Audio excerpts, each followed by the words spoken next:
పిల్లలకి మీకు ఒక విషయం చెప్తానారా, దయచేసి ఆవు మాంసం ఎక్కువగా తినకండి. ఇది తింటే మొదట వచ్చేది heart attack. Control your mouth. మీ తిండే మీకు రోగం తెచ్చిపెడుతుంది.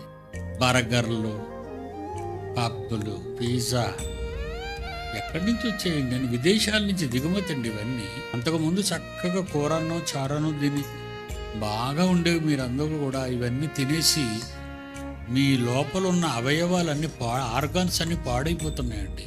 కిడ్నీస్ పోతున్నాయి ఎందుకు? హార్ట్ ఆగిపోతుంది ఎందుకు? నరాలలో బ్లడ్ ఎందుకు అంత క్లాట్స్ ఏర్పడుతున్నాయి? ఆలోచించారా మీరు? మీ తిండి కంట్రోల్, మీ డైట్ కంట్రోల్ చేయండి, మీ భోజనం కంట్రోల్ చేయండి. దేవుడిచ్చిన దేహం కదా ఇది, మరి దాన్ని జాగ్రత్తగా వాడరా?